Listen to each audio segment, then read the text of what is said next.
Hello and welcome to the Fighting Moose podcast. I'm your host, Jason Hendrickson. This is a podcast where I retell stories, some fictional and some historical, that can be enjoyed by people of all ages. Today, we go back to the book Holidays and Happy Days, written by Hamish Hendry, and read the story Easter Sunday. As you may recall, we did the Good Friday episode, and in that episode, we talked of the death of Jesus. In today's episode, we read a story about the resurrection of Jesus and why Easter Sunday is a day of celebration. Happy Easter to you and your family, and I hope that you have a great day celebrating the fact that Jesus is risen. Now, let's turn to today's story. I hope you enjoy. Let's begin. Liftoff. We have a liftoff.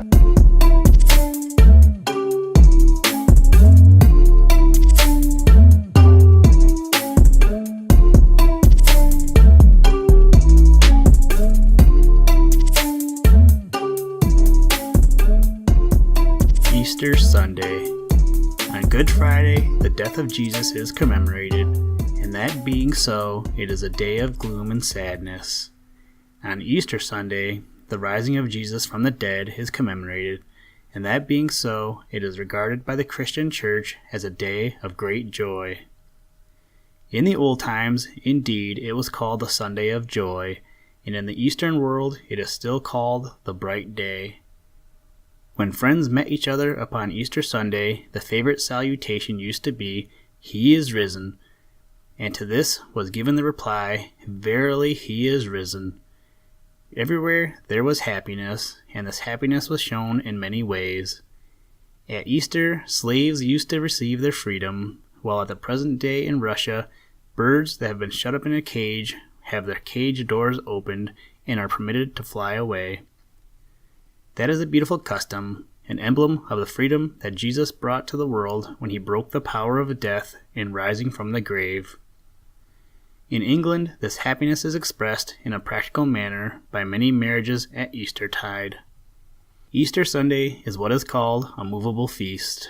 It is not held each year upon the same day of the month. The rule is that Easter Sunday is always the first Sunday after the full moon that happens upon or next after the 21st of March. And if the full moon happens upon a Sunday, Easter Day is the Sunday after. As regards the name Easter, it is very likely derived from an old Saxon deity called Easter. For when the Christian religion was first preached to the heathen, the missionaries often took an old heathen festival and turned it into a new Christian festival. Now, in the ancient heathen world, there was always great joy and feasting in the springtime when the sun began to rise higher and higher in the heavens. And there is little doubt that the early missionaries, when they converted the heathen, gave a new meaning to the old joy. Jesus, the Son of Righteousness, had risen from the dead. That was the new gladness. But Christianity did not quite remove all the rites and ceremonies of the heathen worship. Some of them indeed linger to this day. The ceremonies connected with fire, for instance, were very prominent in the heathen ritual, and in some parts of Europe, bonfires are lit at Easter, while in the Roman Catholic Church, great importance is given to the lighting of candles and tapers. Then again, there are the pash or Easter eggs, boiled hard and dyed in various colors, which are so interesting to children. This name of pash is derived from the Jewish festival of the Passover, and the egg we now regard as an emblem of the resurrection. But all the old peoples of the world looked upon the egg as a symbol of new life coming forth with blessing. It was in some respects a sacred thing in the old heathen world of the Egyptians and Persians, while here in this country the Easter eggs used to be blessed by the priests at the altar and kept all the year as a charm against various ailments. It is not curious to think, children, how races and religions have come to be linked together by small things. These colored eggs, which please you so much at Easter, link you with strange old peoples and their strange old customs. Listen, Tranquility Base here. The Eagle has landed.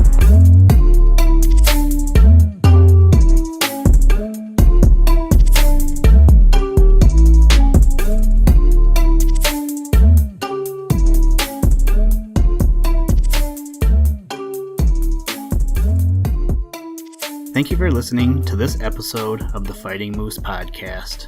Please join us next time as we read the next story in line in the book Holidays and Happy Days, written by Hamish Hendry, and read the story St. George's Day. Today's music was provided by the artist Drake Stafford. For more information to download and or listen to audio or materials from all our recordings, or to contact us, please visit www.thefightingmoose.com, or you can follow links in the show notes. And as always, try and do a random act of kindness every day. Whoop! Shark attack! Nom nom nom nom. Jellyfish, pan sandwich, turkey, snowman, dolphin, helicopter, last supper, monkey in a zoo. What? Gear shift.